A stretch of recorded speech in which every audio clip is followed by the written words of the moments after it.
Buon pomeriggio, bentrovati ai nostri telespettatori, nuovo appuntamento con il nostro approfondimento. Il punto, come ovviamente anticipato, entriamo nei giorni di Sant'Agata, quindi questa puntata sarà interamente dedicata a Sant'Agata, però non possiamo far finta che a Catania non sia successo niente. Una notizia battuta dalle agenzie poco fa, terribile, una violenza di gruppo su una tredicenne, una violenza di gruppo avvenuta nei bagni della Villa Bellini, del Giardini Bellini, proprio in Vietnea, proprio dove il 5 febbraio passerà e ripasserà nel suo giro interno Sant'Agata. Questa è una notizia che ovviamente ci ha sconvolto, cercheremo anche di raccontarvela con le immagini dei posti, dei luoghi dove è avvenuto tutta questa violenza, tutto questo dramma.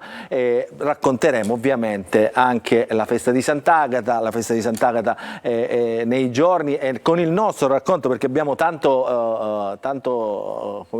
ciccia dentro oggi. Abbiamo fatto dialogare, pensate, i due vescovi di Catania e Palermo sulle figure di questi santi, alla quale Sant'Agata ovviamente patrona di Catania e Santa Rosalia ovviamente patrona di Palermo, insieme al beato martire Pino Puglisi, l'attualizzazione di queste figure, ma anche cosa significa questa festa patronale per l'economia, per il commercio, per la società, queste società che, come vedete, ha molto marcio dentro e che con le notizie di cronaca a volte veramente ancora ci riesce a lasciare a bocca aperta. Vi presento gli ospiti, con me l'assessore regionale al turismo Elvira Amata. Benvenuto assessore. Grazie e buongiorno a tutti. Parleremo con l'assessore anche di turismo religioso, perché questo è uno dei temi, diciamo, che vogliamo sviluppare all'interno di questa trasmissione. C'è con noi Michela Giuffrida, che è collega, noi diciamo scherzando opinionista, ma che è stata per tanti anni anche racconto di questa festa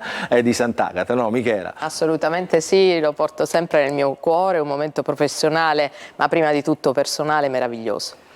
Adesso io vi faccio vedere, ecco, guardate, possiamo mandarle anche così sporche, lo dico alla regia, il nostro cameraman Angelo Pandolfo è in questo momento entrato alla Villa Bellini, si sta recando proprio nella zona di questi bagni dove sarebbe avvenuta la violenza. Tra un po' lo raggiungerà anche la collega Eva Spampinato, che è da stamattina in Piazza Duomo a raccontare la giornata del 3. Assessore e Michela, insomma veramente delle notizie che ci lasciano davvero senza parole. Assolutamente sì, sono dei drammi per le famiglie, dei drammi per, immagino, questa ragazzina tredicenne, penso che non lo scorderà mai più nella vita. Obiettivamente ci vuole più sicurezza sicuramente e delle pene severe per atti di questo tipo, di questo genere. Tra l'altro, e lo dico alla giornalista, ovviamente Michela, dentro c'è di tutto dentro questa notizia, perché ovviamente lo stupro alla minorenne, lo stupro di gruppo, si è appurato che questi ragazzi erano egiziani, quindi insomma anche qui la paura dello straniero, anche se probabilmente... C'è un corollario perfetto che ovviamente farà sviluppare tantissimi temi di cronaca. Purtroppo... A pochi mesi, scusa se ti interrompo, da quello che è successo a Palermo al Foro Italico, dallo stupro di gruppo. Esattamente, tra l'altro fa davvero impressione la concomitanza con l'eco mediatica della festa di Sant'Agata. È un indizio positivo, l'ho letto nella scelta del sindaco di Catania Enrico Trantino di volere con sé la mamma di una vittima di femminicidio. Sono i drammi del nostro secolo, tragedie che sempre più si ripetono, appunto il femminicidio e lo stupro di gruppo, fenomeni tragici che diventano poi fenomeni mediatici dai quali bisogna guardarsi anche per quanto riguarda, e questo riguarda noi giornalisti, l'effetto moltiplicatore di questa notizia con quel che segue il suo sviluppo soprattutto sui social media.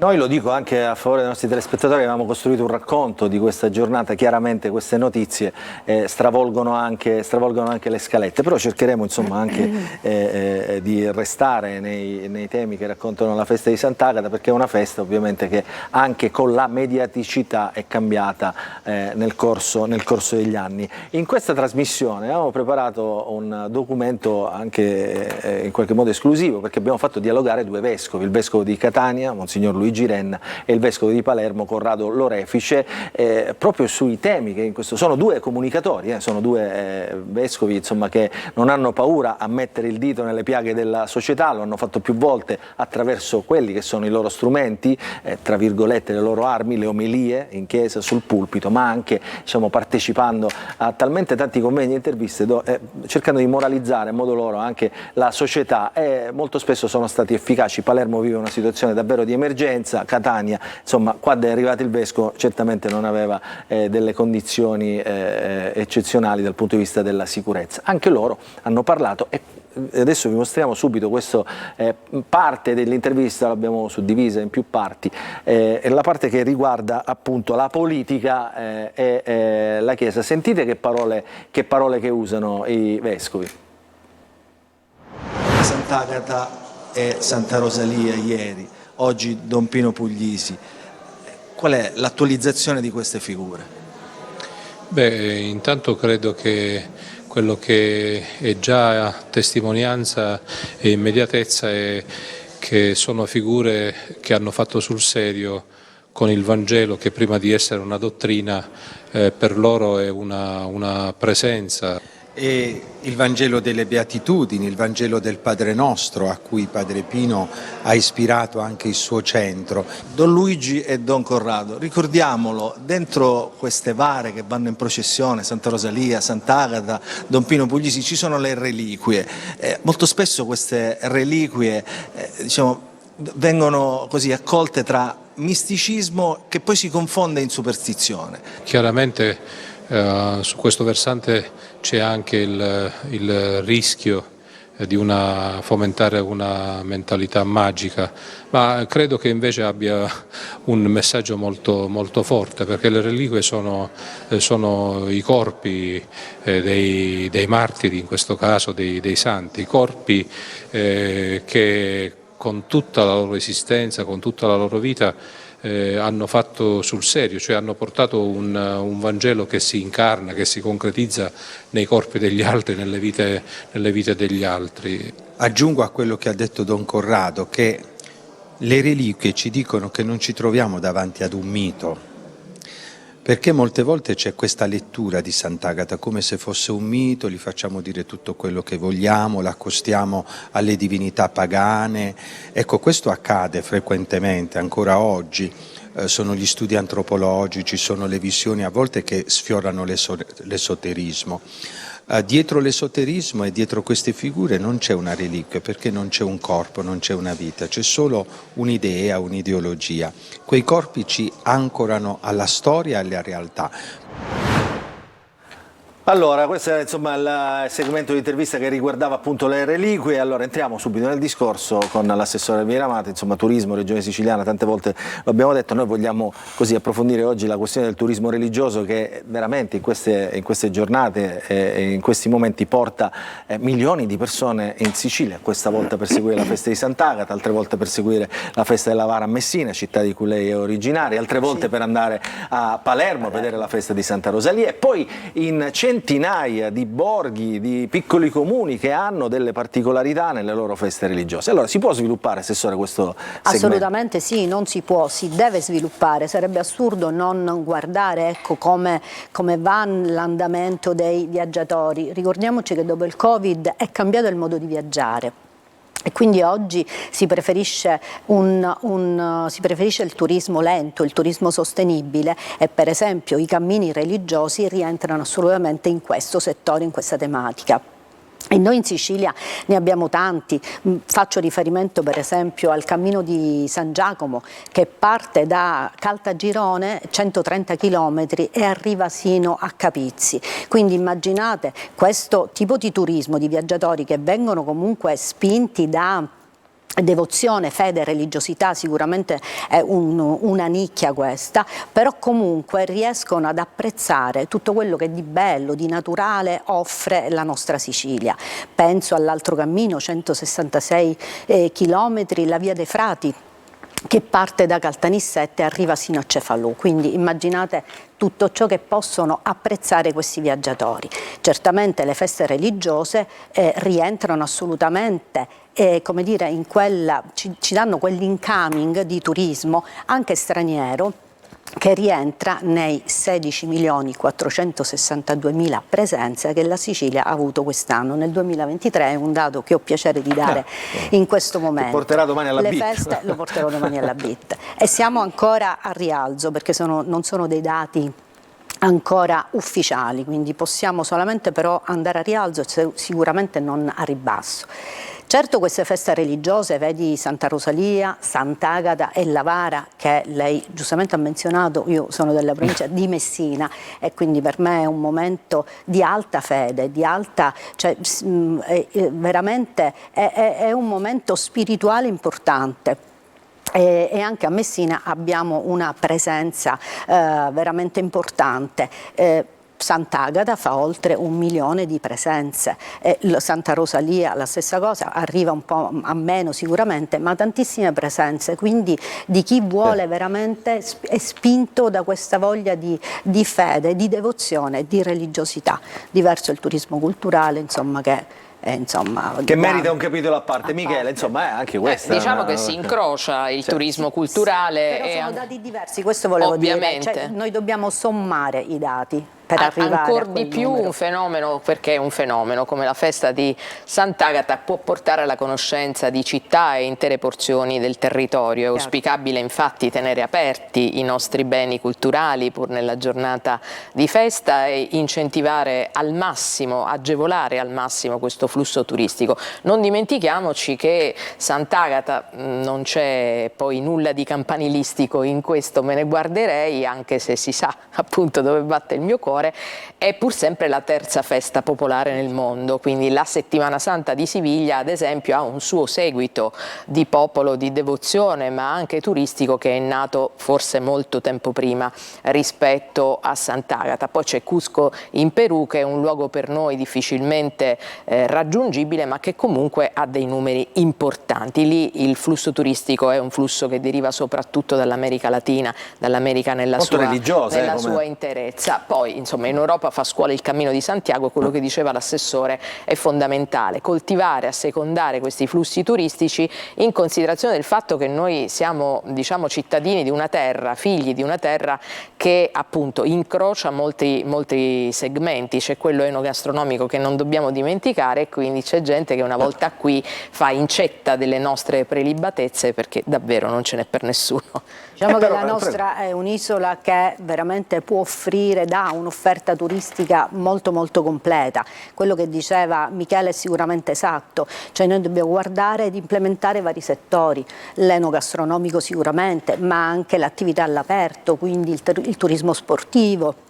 Noi davvero, il turismo culturale, quindi implementando questi vari settori noi arriviamo a dare un'offerta turistica che vada bene a tutti, dalle famiglie ai single, agli anziani, ai bambini. Siamo davvero, e sono convinta che questo dato che abbiamo avuto a fine 2023 noi possiamo solamente migliorarlo. È un anno d'oro, cioè è un momento d'oro per la Sicilia. Penso anche al cineturismo. È un altro di quei segmenti, di quei settori che ci ha aiutato davvero tanto. Allora, io faccio sentire però, diciamo, che lo diciamo noi, che la Sicilia insomma, dovrebbe vivere di turismo, insomma, anche di quello religioso, e poi però non ci riesce. Diciamo, è un conto, no? I giornalisti fanno sempre diciamo, poco clamore, che lo dica un vescovo però, insomma, anzi due, diciamo, è più importante. Allora, sentite cosa ne pensano i due vescovi, l'orefice e Renna, del turismo religioso.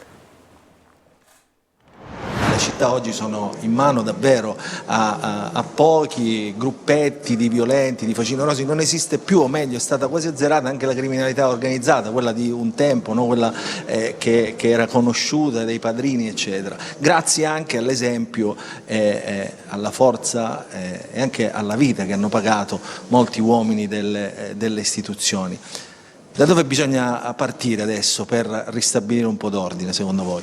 Credo che da questo punto di vista abbiamo tutti una grande responsabilità dalle istituzioni, credo come sia importante oggi anche la sinergia, occorrono veri e propri cantieri educativi che devono vederci tutti coinvolti, e soprattutto quanti hanno direttamente dei compiti formativi ed educativi. Penso alla famiglia, penso alla scuola, penso all'università, penso alle nostre comunità, alle nostre parrocchie e credo che oggi più che mai le nuove generazioni, che rischiano appunto di essere travolte dal nulla, dal non senso, hanno bisogno di avere accanto adulti che intanto li ascoltano, che non hanno paura dei loro linguaggi, che non hanno paura della loro fragilità, delle questioni che pongono, ma che possano ascoltarli e addirittura anche con tutta direi la cura possibile sostenerli, accompagnarli. Il tema dell'emergenza educativa viene affrontato dal volontariato, dalla carità, ma ha bisogno anche delle istituzioni che siano esemplari. La rettitudine delle istituzioni è quella che dà il là a tutto il concerto, a tutta la sinfonia, il fatto di non concedere, di non diseducare, anche nelle piccole scelte che si fanno. E poi tutte le politiche sociali ed educative a cui devo dire la municipalità, il sindaco sta mettendo mano.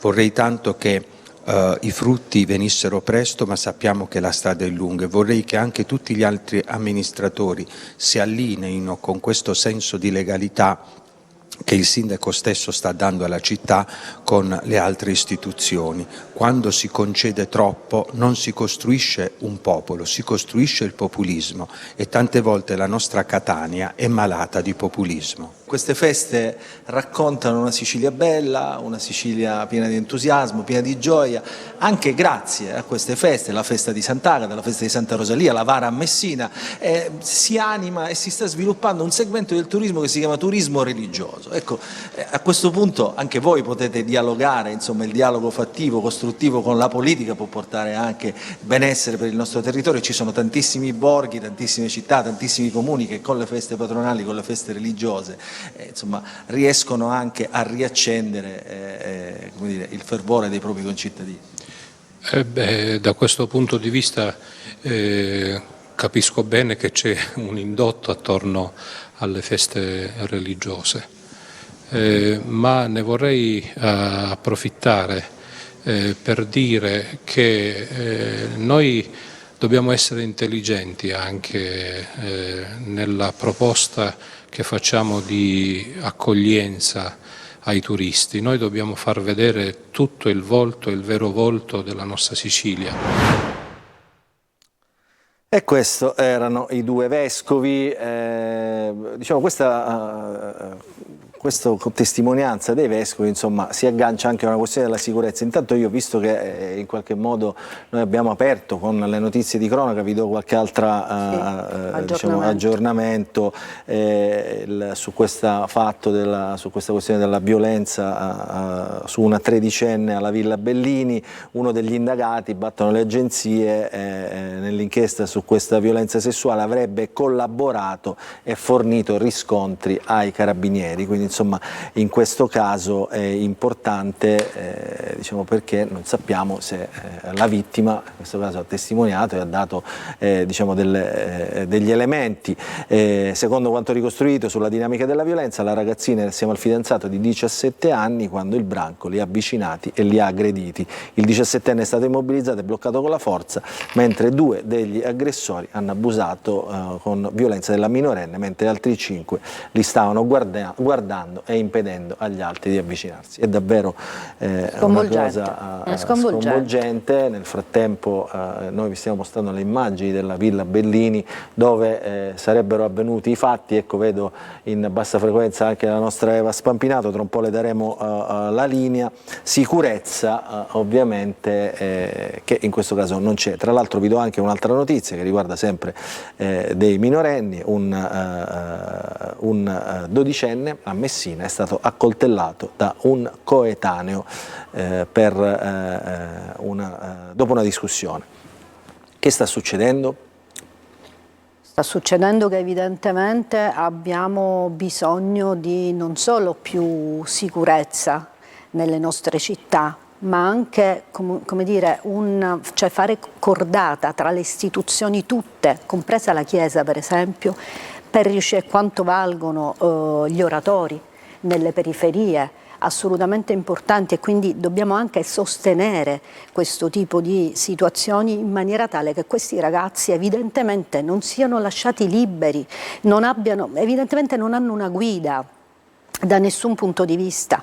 Quindi, siccome spesso accade nelle periferie, evidentemente le amministrazioni tutte, la politica, la Chiesa devono avere un'attenzione particolare verso queste periferie dove ci sono tanti ragazzi che probabilmente seguiti andrebbero verso un'altra strada e non questa, ma è il dramma di questo secolo. Lo diceva bene Allora Eva Spampinato dalla Villa Bellini, insomma, abbiamo preparato un altro tipo di trasmissione, saluto il professore Davide Bennato che ci aiuterà certamente nel corso della trasmissione più avanti anche a così raccontare Sant'Agata attraverso i social media, ma intanto la cronaca nel nostro mestiere prevale sempre. Eva, dove ti trovi? Allora Luca, io mi trovo davanti ai bagni della Villa Bellini, che in pratica si trovano all'altezza del parco giochi all'ingresso del lato di Piazza Roma. Noi siamo arrivati qua, abbiamo fatto una camminata da Piazza Duomo sino a qua con una via etnea gremita di gente. Anche la stessa Villa Bellini questa mattina è gremita di gente, di bambini vestiti in maschera, perché lo ricordiamo, quest'anno Sant'Agata cade vicino al Carnevale. All'interno della fiera oggi della Villa oggi c'è la fiera di Sant'Agata, quindi tante bancarelle, un'atmosfera di festa macchiata sicuramente da questa terribile notizia. Io con il professore Bennato, proprio perché abbiamo stravolto la scaletta, prima di entrare nei bagni di farvi dimostrare. Eva, scusami, prima di dare la parola al professore, mi fai vedere dove dovrebbero essere, cioè, la villa è come dire, sempre affollata. Un attimo tutte ti le ore. sgancio. Cioè, veramente incredibile la quello che è successo. Ti posso far vedere quello che accade adesso in questo momento alla Villa, prima di entrare nei bagni, perché così vi contestualizziamo anche l'accaduto. Allora, in questo momento qui ci sono i bambini, come vi raccontavo, quindi pieno di gente, di bimbi in maschera, ci sono i giochi dei bambini, ok? Il parco giochi. Lateralmente al parco giochi sulla destra c'è l'ingresso dei bagni delle donne. Allora con Angelo Pandolfo noi entriamo, vi mostriamo i bagni della Villa Bellini, che non sono proprio un bel vedere, per cui immaginiamo anche il contesto in cui è avvenuto questo terribile fatto di cronaca. Questi sono i bagni. Ci sono dei graffiti sui muri, un lavandino che perde acqua, lo stato dei bagni quasi pietoso, se non totalmente pietoso, ma si commenta da solo. Questo è l'ingresso. E fuori la vita che procede con le famiglie e i bambini. Tra l'altro il fatto è avvenuto proprio pochi giorni fa, martedì scorso. Dicevate la violenza, ma pochi giorni fa ricordo anche un altro fatto di violenza che è successo proprio in un parco pubblico ad Agrigento. Un uomo di 60 anni, 59 anni è stato aggredito da un branco perché aveva rimproverato questi ragazzi perché scorrazzavano all'interno del parco con un'auto. Quindi, per dire, l'escalation anche di violenza che si sta verificando. Ovviamente la gente in questo momento magari è ignara di quanto è avvenuto, e di degrado assoluto. Io proprio questa cosa la volevo commentare anche con il professore Bennato. Quando allora Eva, mentre i microfoni il professore Bennato, io do qualche altro particolare, ecco Eva, mentre i microfoni il professore Bennato, do qualche altro particolare relativamente a questa notizia. La ragazza, pensate, Eva ci ha fatto vedere i luoghi dove dovrebbe essere avvenuta la violenza, la ragazza è stata soccorsa dai passanti, questo almeno è diciamo quanto trapela dal racconto. Si è accasciata a terra per la violenza subita, piangeva dal dolore e dallo shock, accanto a lei anche il fidanzato, anche lui in lacrime. Ad accorgersi di loro, a prestare i primi aiuti sono stati i passanti appunto della trafficatissima e centralissima via etnea. Io avrei voluto fare davvero, ve lo dico, sapete, chi ci segue sa che diciamo qui non mettiamo filtri, avrei voluto fare questa trasmissione davvero col sorriso, raccontare l'inizio di una bella festa di Sant'Agata. Questa notizia chiaramente rompe ogni clima di festa. Michela, tu lo sai, l'hai raccontato tante volte. Lo scenario, Davanti lo a questo vediamo, non è si quello di un degrado assoluto. Poco fa tu dicevi la villa è affollatissima. Non dimentichiamo che il fatto è accaduto giorni fa, è successo martedì. La villa in genere, ecco, i catanesi la chiamano la villa, il giardino Bellini è affollato di bimbi, soprattutto alla domenica. Dopodiché è una sorta di, permettetemi di dirlo, zona franca nel cuore della città.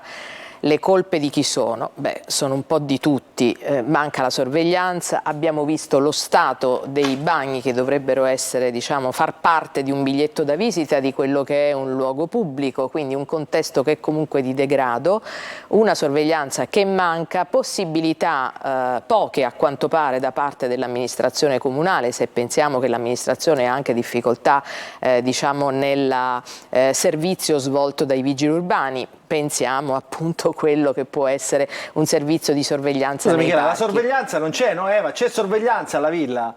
Telecamere, guardie, vigilantes? Non ne vedo, io in questo momento non vedo sorveglianze, magari un vigilante ci sarà. Telecamere non ce n'è, La telecamera di videosorveglianza in questo momento Angelo Pandolfo te la sta mostrando, poi non so se sia attiva o meno, questo dovremmo chiederlo a chi gestisce il parco pubblico, il parco comunale. Emergerà immediatamente Luca, dalle indagini, Allora, perché professore immagino Bennato, che dai, sarà la professore prima cosa Bennato. da visionare. Salutiamo anche il professore Bennato che entra Sì, in questo racconto. Poi salutiamo Eva, il professore Bennato che aspetta. era qui, sì. Vai, No, vai. che ci ha raggiunto dall'altro lato, poi è venuto fino a qui, insomma ha fatto un po' di strada. No, approfitterei della presenza del professore Bennato perché è una persona che conosce da vicino i giovani, è a contatto con i giovani perché insegna all'Università di Catania, ma li studia anche in qualche modo perché studiando e insegnando social media sa perfettamente i meccanismi. E allora la prima cosa che chiederà il professore Bennato, l'effetto boomerang, l'effetto di moltiplicatore di quello che avviene anche degli stupri di gruppo, delle notizie che poi si diffondono sui social e i ragazzi in qualche modo magari le interpretano in maniera sbagliata, con una chiave non proprio corretta, che dovrebbe essere quella del distaccarsi da questi fatti e non del replicare.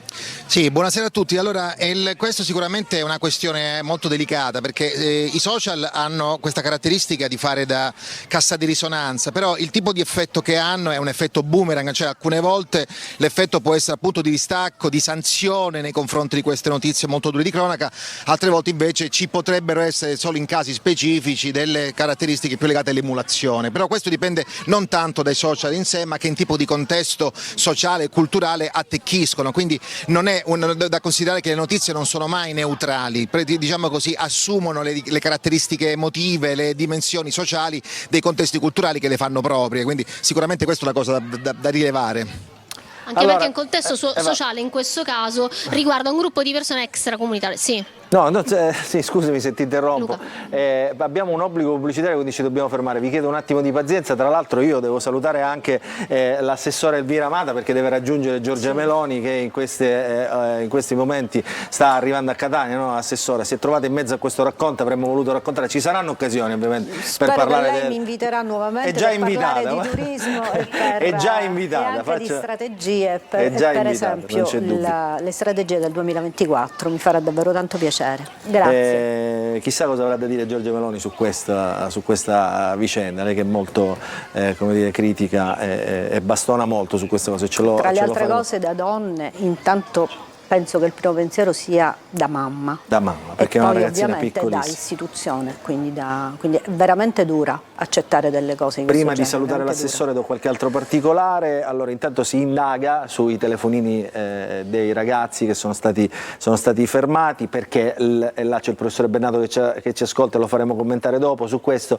Il rischio è che la violenza sia stata filmata e sia stata veicolata attraverso i social. L'aggressione è avvenuta intorno alle 7:30, quindi alle 19:30 e al vaglio dei carabinieri intanto ci sono due inchieste negli atti delle inchieste confluiranno anche le registrazioni di quelle telecamere che abbiamo visto, quindi le telecamere erano funzionanti, questo insomma almeno. Speriamo che questa vicenda non porti sul solito tribunale che si sviluppa sui social la vittima, perché poi scatteranno le domande tra il detto e il non detto: e che ci faceva alla Villa Bellini? Ma alle 7:30 che ci faceva col fidanzato, insomma. Purtroppo quando Speriamo si verificano di no. questi, Speriamo esatto, di no, perché sarebbe veramente assurdo, sarebbe davvero assurdo, piuttosto che punire chi fa determinate cose. Comunque l'effetto emulazione c'è senz'altro, anche questa dinamica di mandare sui social ciò che accade è proprio un effetto di emulazione, cioè lo fanno perché lo vogliono fare e quindi va davvero fermata, è una barbarie. Grazie all'assessore Elvira Amato per essere stata con noi. Michela, tu rimani lì, ovviamente anche Eva col professore Bennato, torneremo subito dopo. Grazie, pubblicità.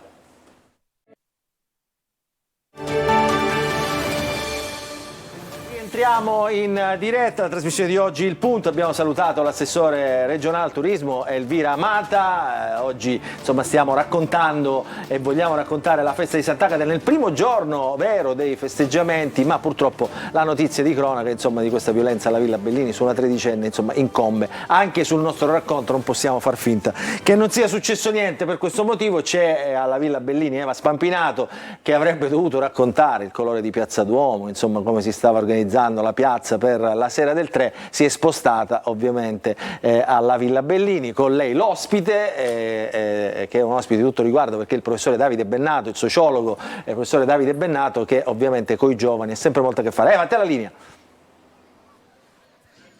Sì Luca, lo avevamo appena detto con il professore Bennato, la mia domanda era stata: è possibile che poi ci sia un effetto boomerang, no? Un moltiplicatore di questi accadimenti sui social, e in effetti poi quello che hai detto tu, le notizie che iniziano ad arrivare, che continuano ad arrivare, lo hanno in qualche modo confermato, perché questi ragazzi hanno ripreso probabilmente quanto emerge dalle prime notizie che escono, hanno ripreso la violenza e l'hanno diffusa, se non sui social, su WhatsApp, che dai ragazzi, tra l'altro WhatsApp è considerato un social a tutti gli effetti, perché quando domandi ai ragazzi che social usi, Facebook no, ma dicono WhatsApp prima di tutto, poi Instagram, TikTok.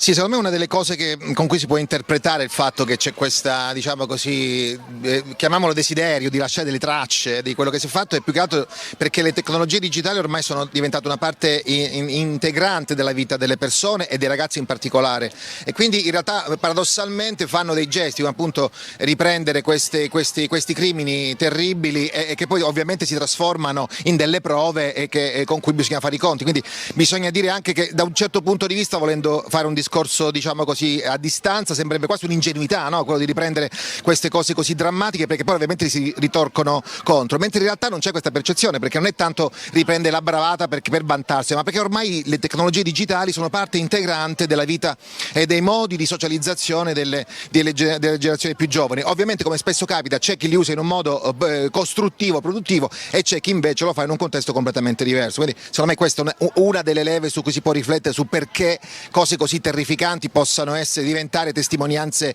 digitali nelle piattaforme social. Lo stessa cosa avvenne per lo stupro di gruppo di Palermo, i ragazzi ripresero lo stupro come se non si rendessero conto della gravità del gesto, come se quella forma di violenza verso una donna fosse una normalità. Secondo me questo è il combinato disposto di due componenti. La prima componente sicuramente è la mancanza di percezione del gesto violento che si sta perpetrando, che può maturare in culture molto diverse. Si è parlato di patriarcato, ma si può parlare anche di diciamo così, di stacco sociale nei confronti dei rapporti uomo-donna. Ci sono diversi diciamo così, meccanismi culturali che potrebbero giustificare o comunque aiutarci a comprendere questi meccanismi. Dall'altro lato, l'altra componente che secondo me è molto importante è la traccia, il fatto che queste cose se non esistono, se non si lascia una traccia attraverso le tecnologie digitali, e questo fa capire come è cambiata proprio antropologicamente il nostro rapporto con la società in cui viviamo, in parte in presenza e in parte con le tecnologie che ovviamente potenziano sia in positivo che in negativo situazioni di questo genere. Luca. C'era Michela che voleva fare una domanda probabilmente al professore. No, io volevo aggiungere una riflessione a quanto sta dicendo il professore, e mi corregga se è una riflessione fuori luogo. Sono i fatti di cronaca che ci insegnano, che ci danno contezza di quanto sia ormai virale e imponente questo fenomeno. Praticamente non solo lo stupro di gruppo, c'è gente che si mette alla guida dell'auto e poi si schianta per fare il video sul telefonino a 200 all'ora, c'è gente che sale sul cornicione di un palazzo al 10° piano e poi scivola e si butta giù, tutto col telefonino acceso.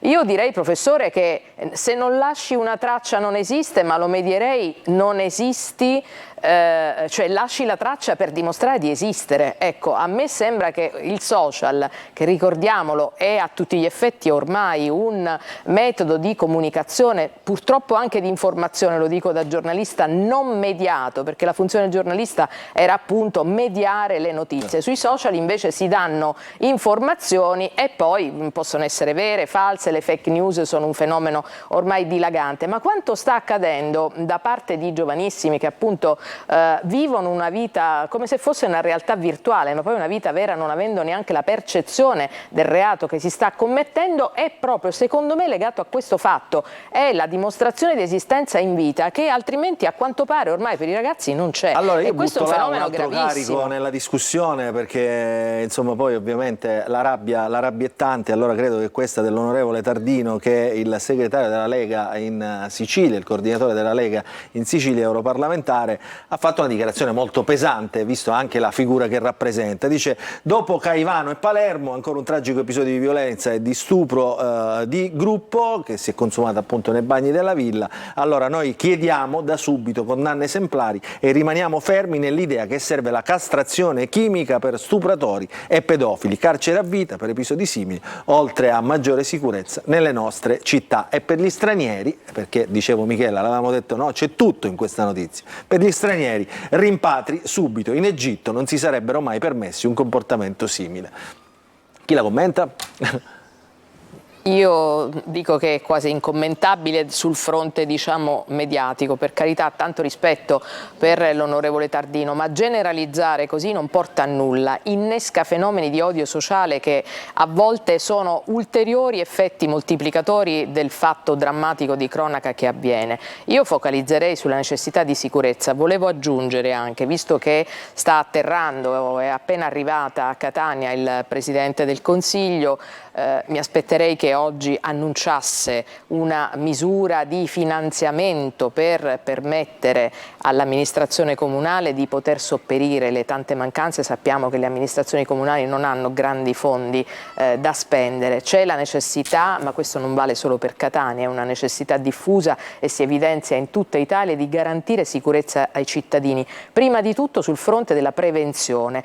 La repressione viene dopo, e non è con la repressione che si evitano, a mio parere, questi fatti terribili. Allora Eva, approfittiamo del professore Bennato, parliamo un po' di Sant'Agata adesso. Nel frattempo ovviamente restiamo con una finestra aperta sulla cronaca, se ci sono nuovi aggiornamenti, con le agenzie di stampa, con te che sei là ovviamente e con i colleghi della redazione di Telecolor e Antenna Sicilia. Però insomma avevamo detto che questa doveva essere anche una puntata, diciamo, che anticipasse, no? In qualche modo l'attesa per l'uscita di Sant'Agata, per quello che sarà nei prossimi giorni la festa di Sant'Agata, con il giro esterno, il giro interno, quello che conosciamo tutti. Allora io entrerei, diciamo, in questo racconto di Sant'Agata proprio sentendo le storie, no? Di chi ovviamente è devoto di Sant'Agata, di chi vede in Sant'Agata una presenza e sente una presenza costante. Simona Mazzone ha raccolto la storia di un devoto molto conosciuto. Allora la sentiamo, poi la commentiamo e poi entriamo e facciamo vedere anche un po' di Sant'Agata prima delle immagini, diciamo, che la modernità ci consegna, ovvero quelle di domani dell'uscita della Messa dell'Aurora. Allora sentiamo questa storia davvero molto toccante. Perché Sant'Agata esiste e io spiritualmente là io vicino, mi sento di averle vicino. Lui si chiama Salvatore Pitadella, ma alla pescheria di Catania lo conoscono come lo zio Turi. Oltre 70 anni di età, 40 dei quali dedicati ad un'intensa devozione per Sant'Agata. Non conta più le volte che gli è apparsa in sogno, non conta più le volte che lei, la Santuzza, ha fatto un miracolo davanti ai suoi occhi. Insieme ad un gruppo di persone in cattedrale ci si riuniva per pregare. La salute di 2 persone era in pericolo, un ragazzo ammalato e una donna con un carcinoma alla mammella. Una notte Sant'Agata gli viene in sogno. Io ho sognato con lui e un'altra persona che aveva male alla mammella, nel sogno. C'è andato, me l'ha fatto vedere, solo ha detto solo Idro no, Idra sì, chi se morisse, Idra, parlava, perché gli era così, Idro no, Idra sì. Io Idro conoscevo. Ma non è l'unica volta. Emozionato, non riesce a trovare le parole. Con la voce spezzata e il viso rigato dalle lacrime, Salvatore racconta una decina di episodi. È uno che aveva il ristorante, abbiamo fatto lo piccerino, che era in coma, e ci ho detto io, viene domani, che ti do un po' di cotone di Sant'Agata e ci mette in a compagnice. Quando lui ce l'ha messo, il bambino all'indomani è venuto lui, è guarito direttamente, è venuto. E mi ha detto il sudore, no, c'è messo Sant'Agata, non sono io, è Sant'Agata.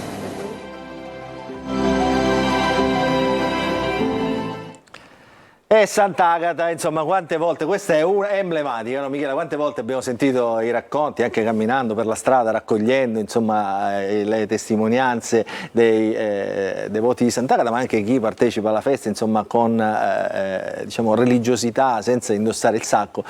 Quasi tutti hanno una storia da raccontare su Sant'Agata. Nel frattempo io, insomma, Eva, non so se si è spostata un attimo, non so se la vedo in bassa frequenza, se la ricolleghiamo con il professore Bennato. Dicevo, Michela, queste sono le storie, no, dei catanesi. È l'essenza del catanese, Sant'Agata la fa venire fuori questi 3 giorni vivi, perché poi la festa comincia molto tempo prima, i festeggiamenti fanno emergere quello che è lo spirito vero. Non a caso il Signore utilizzava appunto il dialetto catanese per esprimere i suoi sentimenti, ma anche questa è fede, cioè la religiosità e il senso di appartenenza a Sant'Agata viene sempre dimostrato attraverso anche queste esperienze che rendono protagonista il devoto e che raccontano comunque di grazia ricevuta, di senso di vicinanza. Non dimentichiamo l'esperienza veramente mistica che è assistere alla Messa dell'Aurora, che è uno dei momenti più belli della festa, proprio perché è il momento in cui il busto reliquiario della Santa si riaffaccia dopo mesi di sonno, diciamo, raccontiamo ai piccoli devoti, e appunto questo busto emerge dalla cameretta nella quale viene custodito ogni anno. Quello è un momento intenso perché appunto si rinnova questa promessa di fede del catanese, si rinnova questo senso di appartenenza. Ecco, l'essenza stessa della festa di Sant'Agata è legata al grande senso di appartenenza che ogni catanese ha rispetto a questa città. Una cosa che poi veicola perché si sentono tutti i catanesi in questi 3 giorni, e lasciami aggiungere che anche questa essenza è legata anche al moltiplicatore, torniamo ai discorsi che si facevano ma in senso positivo con il professore Bennato, delle dirette televisive. Non dimentichiamo che solo 20 anni fa la festa di Sant'Agata, non un secolo, 20 anni fa, non aveva questo seguito popolare. Guarda, ti faccio oggi vedere delle immagini Amarcord che ovviamente abbiamo raccolto dalle nostre teche, dai nostri archivi di Antenna Sicilia, quella del 1950. Guarda già com'era partecipata e quanto poco ne sapevano i catanesi che non partecipavano, comunque chi viveva fuori, o chi stava fuori, o chi turisti, di questa festa di Sant'Agata, partecipata ovviamente in città. Questa è 1950, appunto, la carrozza del Senato, l'uscita della carrozza del Senato, quella a cui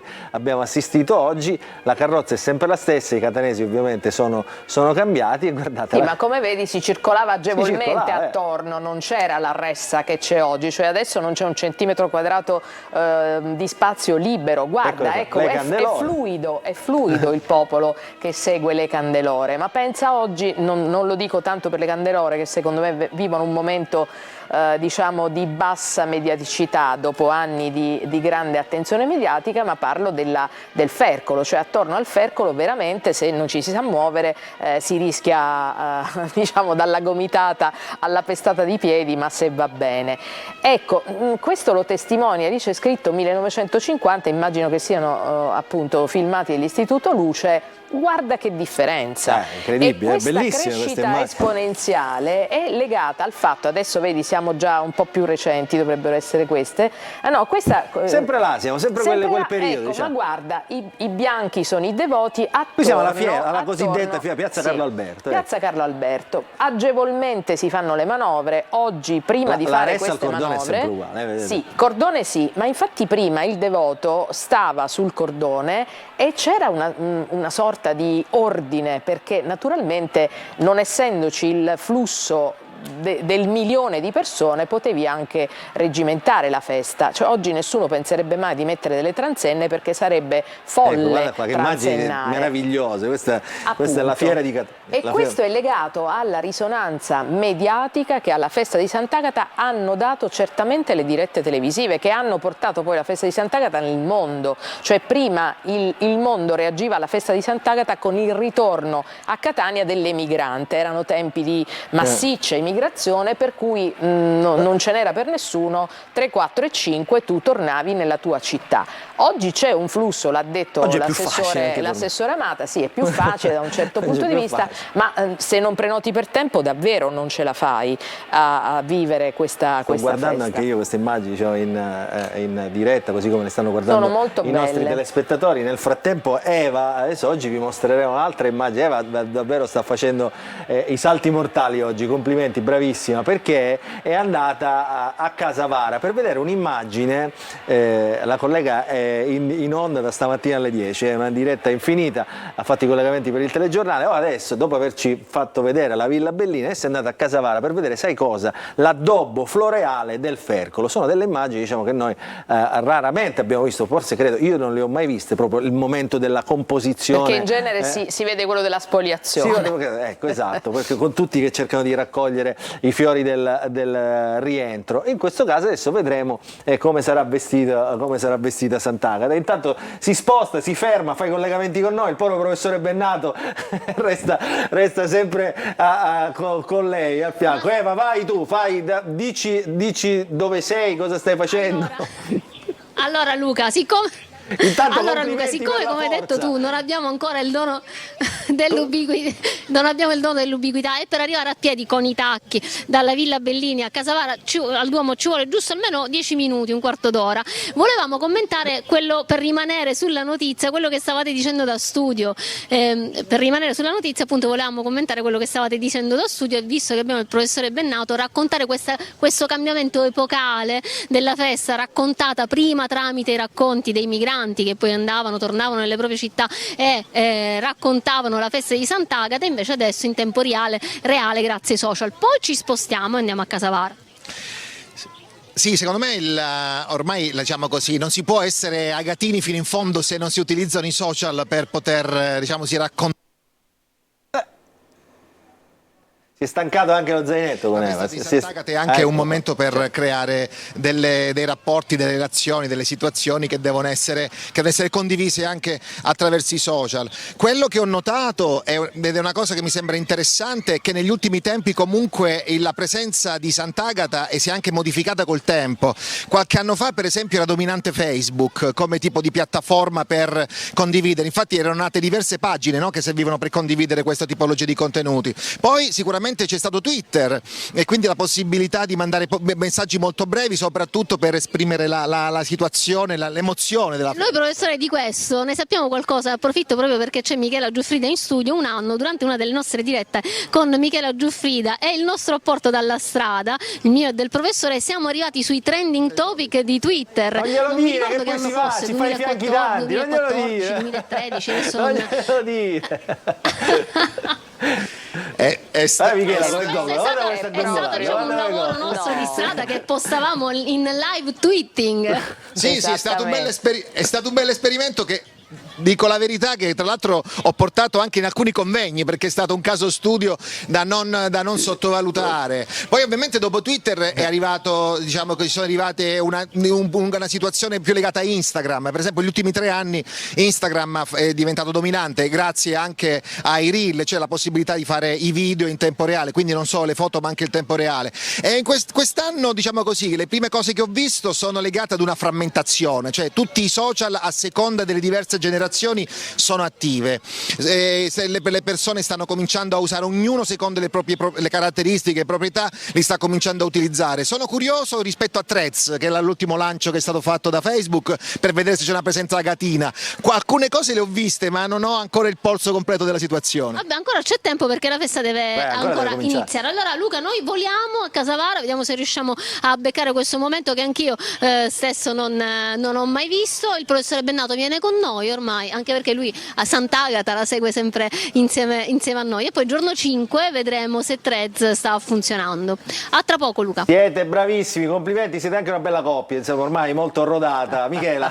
Sì, ricordavano un esperimento che all'epoca era veramente un esperimento, che poi è stato ovviamente normalizzato e che oggi è così per tutti, ma quello che diceva il professore è esattamente lo specchio dei tempi, perché il racconto della festa di Sant'Agata evolve sui social così come i social si evolvono. Oggi non c'è dubbio che Facebook non sia più utilizzato, almeno da determinate fasce target di età, come invece è utilizzato Instagram. Poi sinceramente la festa di Sant'Agata si presta molto più ad Instagram per il carattere stesso del social. Vengono quindi tanti influencer fotografia a prima di Catania tutto. in questo periodo. Vengono tanti influencer perché riescono anche loro, cioè è interessato.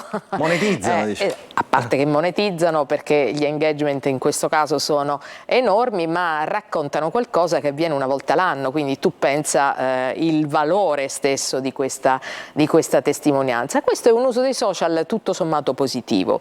C'è da dire che sul fronte della sicurezza, quando la chiesa di Catania, la cattedrale, il parroco della cattedrale prese atto della vera pericolosità con la corsa che si ingaggiava la mattina del 4 in cattedrale all'apertura delle porte, decise insieme di comune accordo con il comitato di evitare questa pratica. Quindi anche lì la degenerazione dell'immagine, quindi la corsa ad essere protagonisti, poi ha portato a delle contromisure che oggi sono diventate cerimoniale della festa, perché non esiste più quell'immagine del Signore che apre le porte della cattedrale tutti là, ti ricordi, e davanti, poi si nasconde. Ma queste sono immagini che magari fra 50 anni, così come hai mostrato quelle dell'Istituto Luce, saranno mostrate Vediamo se dai tuoi Adesso ti faccio successori. vediamo se ti faccio una sorpresa oggi pomeriggio. Allora ci fermiamo un attimo per la pubblicità, però poi diciamo, torniamo con come dire, una storia che ha anche un pizzico di mistero. Chi conosce la festa, ovviamente la storia di Sant'Agata, questa storia che racconteremo dopo la pubblicità è meno misteriosa, però per alcuni rimane ancora un mistero. Sant'Agata è originaria di Catania o di Palermo? Dopo la pubblicità.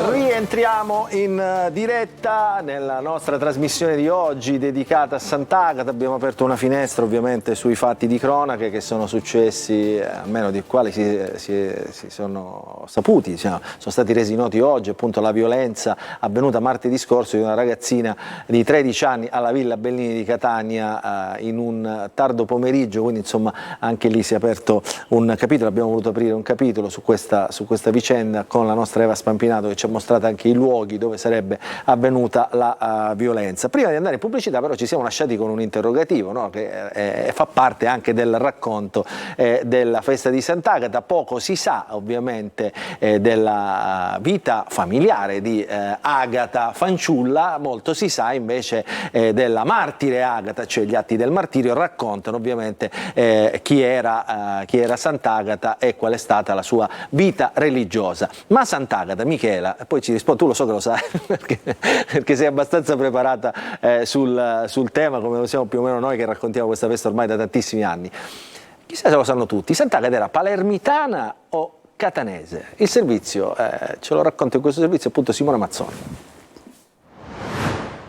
La storia di Agata è interamente racchiusa nel suo martirio e meno si parla della sua vita da nobile cristiana. Ma era catanese o palermitana? Entrambe le città per alcuni secoli si sono contese i suoi natali, ma ormai è certo che la ragazza sia nata nel 235 alle falde dell'Etna. Delle sue origini si sa che la sua famiglia era proprietaria di immobili e terreni, tra cui Casa Bertuccia a San Giovanni Galermo, e proprio qui pare fosse nata. In epoca romana era diffusa tra i nobili l'usanza di partorire nelle case di campagna per dare spazio e tranquillità ai nascituri.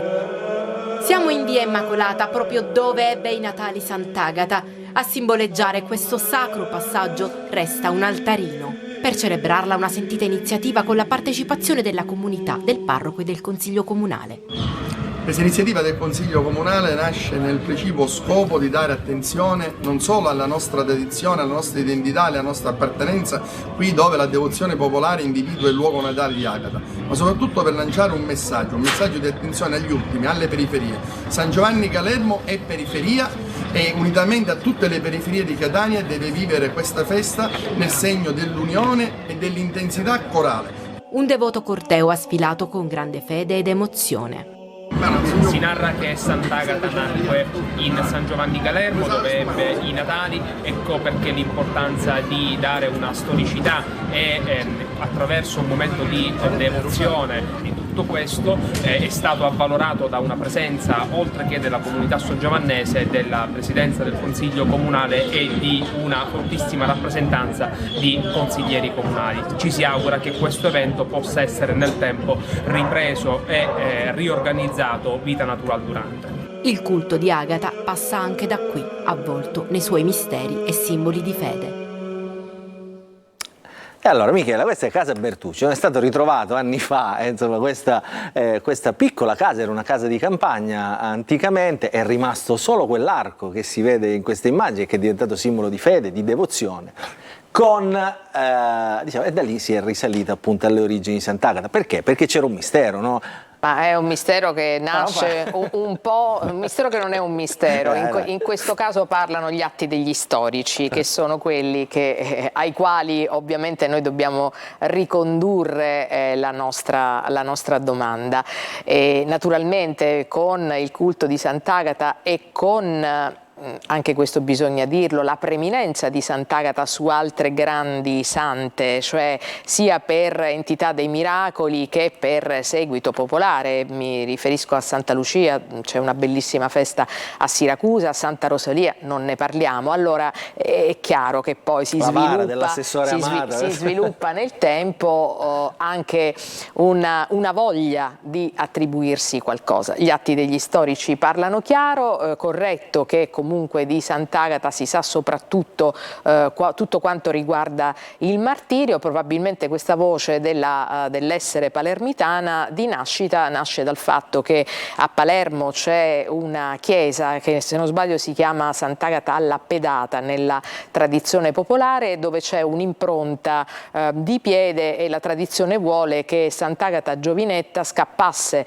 da una delle persecuzioni frequentissime alla sua epoca e avesse lasciato questo calco di piede. Poi ricordiamo che il culto di Sant'Agata è diffuso in tutto il mondo. Sant'Agata è patrona di San Marino, a Malta c'è un culto di Sant'Agata più che vivo, quindi Sant'Agata è una delle grandi sante martiri della tradizione cristiana e a tutti gli effetti è una delle sante riconosciute come patrone della Sicilia. Le tre grandi sante sono appunto Agata, Rosalia e Lucia. Come cambiano poi i tempi, no? Quell'arco, quella casa che avete visto era la casa di campagna, residenza estiva della famiglia Colonna a San Giovanni Galermo. San Giovanni Galermo praticamente era un altro paese, era un altro insediamento urbano rispetto a Catania. C'è poi, e questa è storia, quella quella G scambiata per P, Ganormitans al posto di Panormitans, anzi Panormitans al posto di Ganormitans, che l'ha aperto un po' alle fasi del mistero. Fanno bene questi consiglieri comunali però, insomma, a ravvivare, sono devoti entrambi, insomma, li abbiamo visti, hanno riacceso anche in una zona di periferia, è giusto come dire, l'amore per Sant'Agata. Antonio Presti, che è stato premiato con la Candelora d'Oro recentemente, ha detto, dice, questa Candelora è il librino proprio perché la festa di Sant'Agata non riesce a raggiungere le periferie. Allora lo fanno con queste iniziative, la Candelora d'Oro per Librino, tutto quello che ha fatto, ha visto che è stato bravo Antonio Presti, ha ricreato lì anche un altarino di Sant'Agata con la dobbiamo terracotta, ricordare eccetera. su questo però, Luca, che è la città che si è espansa, perché Sant'Agata raggiungeva le periferie. Non dimentichiamo che quello che noi oggi chiamiamo giro esterno era il giro delle mura della città, cioè Sant'Agata andava nelle periferie e girava tutta la periferia della città con questo lungo giro che ovviamente partiva il 4 mattina, a differenza del 5. Il 5 invece era il percorso che era a uso e consumo dei nobili della città, quindi via Etnea, e la tradizione dei balconi, dei palazzi nobiliari che si animano, delle cene, dei ricevimenti, delle olivette, delle minnuzze, nasce tutta da lì, nasce dall'omaggio che i nobili della città, e all'epoca la nobiltà era ancora molto presente in Catania, faceva alla propria patrona. Ma le periferie, tant'è vero che l'essenza vera popolare della festa di Sant'Agata la ritroviamo quasi tutta nel giro esterno. Non dimentichiamo che tutti gli altarini dedicati a Sant'Agata sono per lo più lungo la via Plebiscito, sono altarini votivi, sono segni di grazia ricevuta, sono devozione che si rinnova, ma sono per lo più disseminati lungo tutto il giro esterno. E quindi questo è il racconto. Io vedo le immagini, no? Lo diciamo ai nostri telespettatori, vediamo se riusciamo a farle vedere anche perché si stanno incamminando verso la Piazza Duomo con l'operatore Angelo Pandolfo. Ecco, vedete, avete visto i capelli, perché ovviamente spostare una troupe è veramente sempre complicato, sempre difficile il movimento. Si stanno incamminando Eva e Angelo Pandolfo, il professore Bennato, proprio a Casavara, dove tra un po' vi mostreremo la vestizione del Fercolo con i fiori che sono rosa per il giro esterno e poi diventeranno bianchi, Michela, per il giro interno. Anche lì c'è la simbologia del martirio, perché ricordano il rosso del sangue della giornata del martirio e il bianco della purezza, appunto della verginità di Sant'Agata. Allora, noi ci dobbiamo fermare per un'altra pausa pubblicitaria, nel frattempo consentiamo alla nostra troupe di andare ovviamente a Casavara. Vi diamo anche, come dire, un'anticipazione, se ci riusciamo. È previsto l'arrivo del Presidente del Consiglio Giorgia Meloni alla Tresan, allo stabilimento, la Gigafactory di Enel, nel pomeriggio intorno alle 4. Vediamo se riusciamo. La redazione ha mandato Lorena Dolci alla Frisan per vedere e per sentire se parla ovviamente Giorgia Meloni, ma sarà un evento molto importante questo anche per la città. Noi tra un po' ci collegheremo anche con Lorena Dolci, che si sta avviando lì, così capiremo anche, diciamo, che cosa sta succedendo su quel fronte. È stato già detto che probabilmente Giorgia Meloni, e ce lo confermano anche alcune operazioni di sicurezza che sono state effettuate in Piazza Duomo, Giorgia Meloni sarà questa sera in municipio per assistere in parte, perché poi dovrà ripartire, alla sera del 3, che è stata spostata anche di orari, quindi non l'aiuta in questo senso, perché lo spettacolo che tutti attendono, che è quello dei fuochi, sarà alle 9 meno un quarto, anzi alle 10 meno un quarto, se non vado errato. Quindi questo è il programma. Allora, subito dopo la pubblicità io saluto Michela Giuffrida, subito dopo vi racconteremo anche, perché noi non la lasciamo, ovviamente la buona notizia la vogliamo sempre raccontare, la racconteremo anche subito dopo la pubblicità con Assia La Rosa e tutti i suoi ospiti. Oggi ci addentreremo nel mondo della comunità di Sant'Egidio e c'è un motivo: Sant'Agata. Grazie Michela, grazie, ci vediamo a te, la prossima settimana. festa. Prossima settimana Ponte, quindi stiamo lì sul pezzo.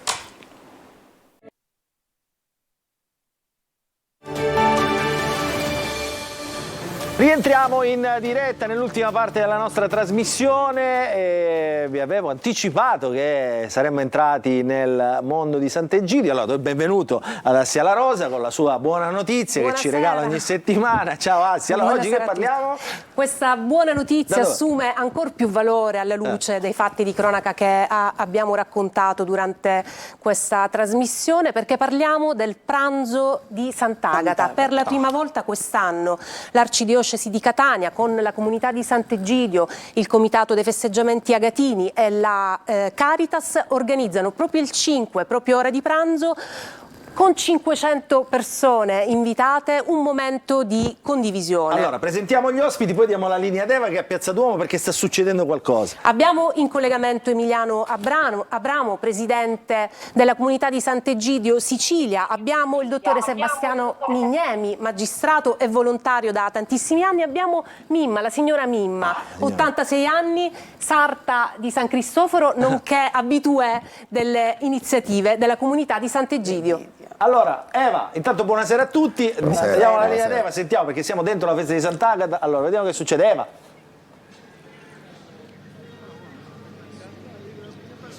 Sì, io ci sono. Allora, Luca, noi abbiamo attraversato la città, abbiamo camminato lungo via Etnea. Siamo arrivati in Piazza Duomo, mi trovo in questo momento davanti a Casavara dove in questo momento ci sono le operazioni della vestizione, chiamiamolo in questo modo, del Fercolo. I ragazzi stanno mettendo prima la base verde, quindi con le foglie di alloro, e poi piano piano ripongono tutti i garofani rosa, simbolo appunto del martirio. Questo l'avete raccontato benissimo prima in studio. Come notizia di cronaca invece, Luca, ti volevo raccontare che venendo verso Piazza Università ci sono dei varchi con le transenne, per intenderci chi ha partecipato al Capodanno come è stato per il Capodanno, perché poi l'ingresso in Piazza Università, in Piazza Duomo, sarà contingentato, ma in questo momento si può solo uscire dalle piazze, non si può entrare perché le forze dell'ordine stanno sgombrando tutto per la bonifica della zona, bonifica che deve essere necessaria perché sta arrivando appunto il Presidente del Consiglio Giorgia Meloni, quindi poi una volta fatta la bonifica, una volta dato l'ok da parte delle forze dell'ordine, la gente potrà tornare ad entrare. In questo momento Eva, ferma un attimo. esce solamente e vediamo con le immagini di Angelo Pandolfo. Va benissimo, allora grazie. Noi restiamo con le immagini sulla vestizione del Fercolo e con Eva che ci può chiedere la linea quando vuole.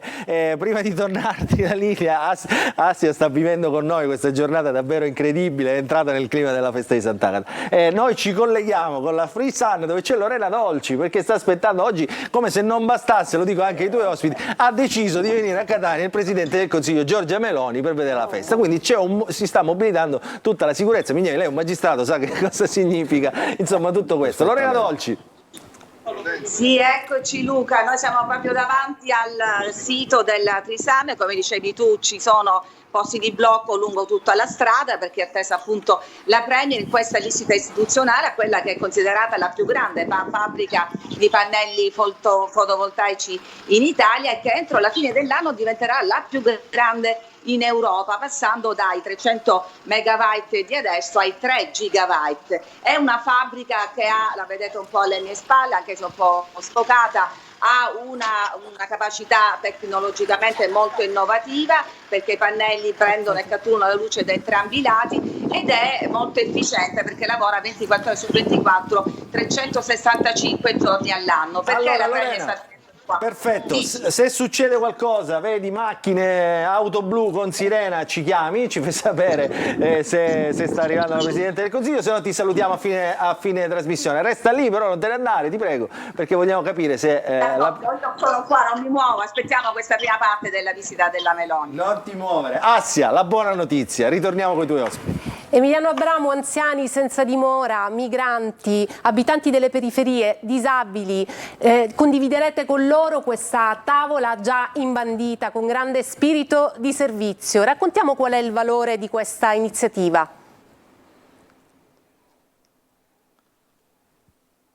Emiliano, eccolo qua. Sì, facciamo una cosa. Innanzitutto il valore ce l'ha perché la festa dopo tanti secoli ritrova un posto per le persone delle periferie, le persone avanti nell'età, le persone che hanno meno e che spesso si sentono spinte nei giorni dei festeggiamenti agatini fuori dal centro storico. Penso ad esempio al mondo dei senza tetto e abbiamo letto anche in qualcosa in questi giorni. E poi c'è un legame profondo con Agata, un legame molto religioso. Infatti non è un caso che siano i vescovi a servire i poveri, non è solo un'immagine da proiettare nelle televisioni o raccontare sui giornali, è molto di più, è una nuova Chiesa, quella che segue il suo Papa Bergoglio e che mette al centro i poveri. In questo sforzo di Renne, in questo sforzo della Chiesa e della diocesi di ridare un senso, Sant'Egidio, la Caritas e le tante persone che seguono con passione, proprio con senso spirituale, il rapporto con i poveri, vedono questo rinnovamento epocale. È la prima volta che succede in secoli e secoli di festeggiamenti agatini. Sebastiano Mignemi è un magistrato ed è volontario da tantissimi anni. Vogliamo raccontare questa esperienza? Lei è proprio lì dietro le quinte a organizzare, è stato proprio stamattina nella chiesa di San Nicolò l'Arena in Piazza Dante, dove si svolgerà il giorno di Sant'Agata, lo ripetiamo, il pranzo di Sant'Agata per le fasce fragili. Sì, abbiamo preparato proprio stamattina la chiesa, l'abbiamo addobbata proprio perché sia una grande festa, non è un pranzo di beneficenza, è una festa con tutti i partecipanti, con tutta la gente di Catania, con gli amici che noi seguiamo settimanalmente nei nostri servizi che facciamo su strada, per gli anziani, per i senza fissa dimora, e li accoglieremo come degli ospiti illustri, particolari. E si confonderà chi serve con chi è servito, perché i tavoli prevedono anche nella loro composizione la presenza di prelati, la presenza delle istituzioni. Nei tavoli la città diventerà un tutt'uno. Quello che noi... tavoli apparecchiati a gran festa, no? Bellissimo. Dottore, appunto, vogliamo raccontare quali sono le 3 P che guidano il vostro percorso? Ma noi ci siamo innamorati della definizione che ha dato Papa Francesco del carisma della comunità di Sant'Egidio. Le 3 P sono preghiera, che noi mettiamo prima di ogni altra cosa, poveri e pace. Le nostre 3 stelle polari sono queste qua. La preghiera ci guida e ci mette in condizione di poter avere poi le parole giuste per andare verso i nostri amici. Sarà una giornata particolare, contribuiscono alla riuscita di questa giornata, di questo evento, che è stata una brillantissima idea che il nostro arcivescovo Monsignor Luigi Renna ha voluto per avvicinare la città che non si vede a Sant'Agata, perché Sant'Agata è di tutti, è per tutti, soprattutto per quelli che, come diceva Emiliano, magari in questi giorni hanno più ritrosia a farsi vedere e a farsi conoscere. Invece proprio attraverso questi noi riscopriamo il valore di Sant'Agata. Ecco, lo facciamo raccontare proprio alla signora Mimma, che è ormai un'icona di Castellursino, partecipa da una parte e dall'altra perché organizza e fa parte della comunità degli anziani, che poi anziani non sono, del quartiere. Signora, raccontiamo questo momento, come lo vivete? Io lo vedo veramente con tante emozioni, perché da 55 anni abito a Castellursino, tutti quanti mi conoscono, do tanto. Non dico mai di no alle persone, perché il mio mestiere è fare la sarta e ne sono orgogliosa di quello che io faccio. Se volete sapere la mia età, c'è chi lo sa, c'è chi non lo sa. Non lo vogliamo sapere. No, ma perché io lei è dico, giovane, sembra una ragazzina. No, io lo dico perché ne sono orgogliosa della mia età. Io tengo che devo fare 86 anni. Complimenti. E signora Mimma, lo raccontiamo come si scandisce la settimana? Il venerdì vi incontrate e fate teatro? Io il venerdì mi incontro tutti i venerdì in chiesa Sant'Egidio, dove c'è il pranzo e accogliamo tutti quanti le anziane. Il venerdì stesso, di mattina alle 10, sono in sartoria al Midulla, il quale ci sono altre persone e facciamo in sostanza le riparazioni, facciamo i vestiti, facciamo, perché è un centro bellissimo San Cristoforo, quello che la gente ancora non capisce. Emiliano Abramo, è proprio questo il messaggio che vogliamo lanciare: creare una comunione oltre la festa. La Chiesa di popolo è quello che in qualche modo da anni si sta provando a ricostruire. Prima vedevo le bellissime immagini che la regia ha proiettato della Sant'Agata degli anni 50 e poi c'è stata quasi una rottura tra questo senso di chiesa. C'era la carrozza del Senato, che a quei tempi era il vescovo che andava a prendere il sindaco, aveva anche un senso questa dinamica. Io credo che al di là della simbologia bisogna ritornare a un'idea di chiesa di popolo. Diciamo oggi che abbiamo appreso questa notizia terribile di questo stupro avvenuto a una ragazzina, e quando ci apprestiamo a festeggiare un'altra giovane, proprio Agata, anche lei vittima della violenza. Questo fa capire quanto c'è bisogno di vita spirituale che diventa tratto culturale della nostra città e, permettetemi, anche del mondo, perché è vero che siamo tutti concentrati verso quello che avviene in Piazza Duomo, in Via Etnea e nei centri toccati dal fercolo che gira in città, ma c'è anche un mondo impazzito, un'Europa che viene nuovamente segnata dalla guerra. Noi non dobbiamo distrarci, tutto ci interessa, tutto è connesso, le periferie della città come le periferie del mondo, è il segreto di essere donne e uomini spirituali, come Agata ci chiede in questi giorni. Dottore Mignemi, chiudiamo con una battuta: lo spirito caritatevole, la solidarietà non è soltanto un aiuto, ma è un investimento vero e proprio sul futuro. Perché questa città deve riscoprire di essere città, di essere comunità. Lo sta riscoprendo. Oggi a preparare questo servizio c'era tanta gente, c'erano tante persone, uomini e donne di buona volontà. Eventi come questi servono a creare momenti di fraternità, di comunità, e in questo la città può solo crescere, può solo migliorare. Noi ci mettiamo al servizio di queste esperienze e lo facciamo con lo spirito evangelico di essere ultimi fra gli ultimi. Quindi invitiamo tutti coloro che volessero partecipare per aiutare e dare una mano, ovviamente, giorno 5, ora di pranzo, presso la chiesa di San Nicolò l'Arena. Che è la chiesa di Piazza Dante, per intenderci, dove vengono conservate, per restare in tema di Sant'Agata, le candelore. Quindi sono bellissime queste stupende sculture che rappresentano i ceri votivi di Sant'Agata. Prima di chiudere vado di nuovo in Piazza Duomo con Eva Spampinato. Eva, in chiusura, Lorena Dolci non la vedo più, quindi insomma la saluto già adesso. Eva. Sì Luca, allora in chiusura ti mostriamo queste bellissime immagini del signor Giuffrida che sta mettendo i fiori sui portavasi d'argento già lucidati e sono quelli che poi vedrete lungo il percorso del Fercolo nel giro esterno e che verranno fotografati e ripresi da tutti. Questo è un momento che non avevo mai visto e che vi stiamo trasmettendo in diretta per la prima volta. Nel frattempo però di sottofondo, non so se riuscite a sentire, c'è anche la musica delle prove del concerto di questa sera, perché in Piazza Duomo è stato montato un palco. Vediamo se riusciamo piano piano anche con Angelo Pandolfo a spostarci e mostrarvi il palco da questa prospettiva. Ovviamente ci scusiamo se la telecamera in questo momento vi offrirà delle immagini un po' sporche, ma ci stiamo muovendo in diretta. Questo è il palco che vedete,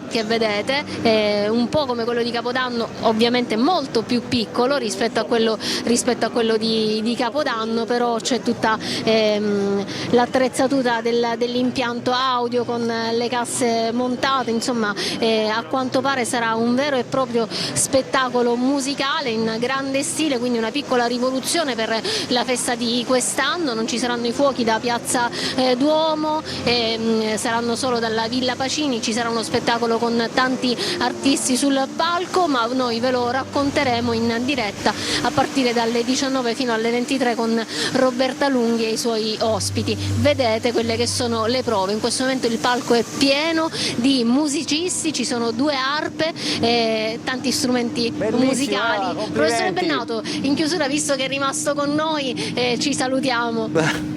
Grazie, ci salutiamo. Grazie. Professore, per chiudere cosa diciamo? Allora, sicuramente partecipiamo tutti alla festa di Sant'Agata, per chi può in presenza, perché è un evento straordinario e lo dico da catanese adottivo, ma poi sicuramente anche su tutti i social, su tutti i messaggi che in questo momento stanno cominciando ad arrivare in rete. Viva Sant'Agata!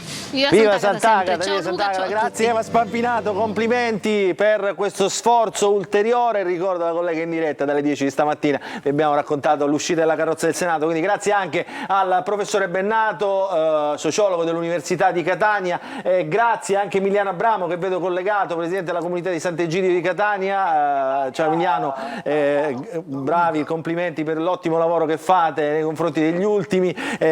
Assia, Grazie intanto ai tuoi ospiti, prima di ringraziare te. Grazie al dottore Mignemi per essere stato qua, grazie alla signora Milena, grazie mille. Grazie anche a te per la bellissima buona notizia che ci hai raccontato oggi, sempre in tema di Sant'Agata, sei bravissima, devo dire questo, diciamo non sono io a dirlo, ma lo dicono anche i nostri telespettatori che apprezzano questo spazio. Prima di chiudere però devo ritornare alla notizia con cui abbiamo aperto questa trasmissione, ovvero lo stupro avvenuto alla Villa Bellini di una tredicenne da parte di un branco di ragazzini. È stato fermato dai carabinieri di Catania il settimo indagato appunto per questo fatto di cronaca. È uno dei 3 minorenni che appunto è stato trovato nella comunità dove alloggiava mentre recuperava gli effetti personali, questo ci dicono le agenzie. Secondo gli investigatori stava per fuggire nel tentativo di far perdere le loro tracce.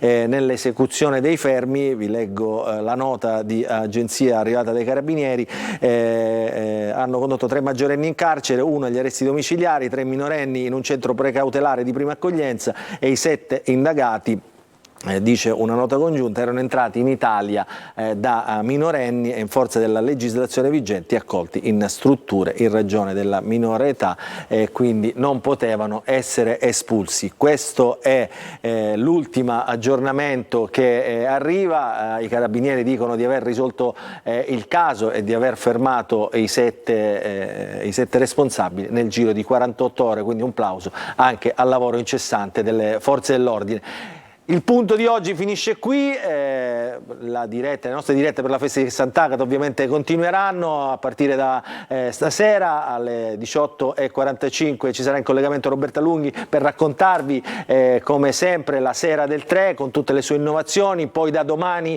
all'alba la messa e l'aurora con la nostra Adelaide Barbagallo e poi il lungo giro esterno, la salita dei Cappuccini, il rientro in mattinata, l'indomani il giro esterno di Sant'Agata. Insomma, noi come sempre saremo qui per raccontarvi Sant'Agata, per raccontarvi la festa, ma in questo caso per raccontarvi anche la cronaca. Grazie per averci seguito, ciao Assia. Ci vediamo la prossima settimana, servono queste buone notizie, serve lanciare messaggi che custodiscono valori. Positivi in questo mondo che ci racconta davvero sempre notizie negative. Grazie e buon proseguimento di serata a tutti.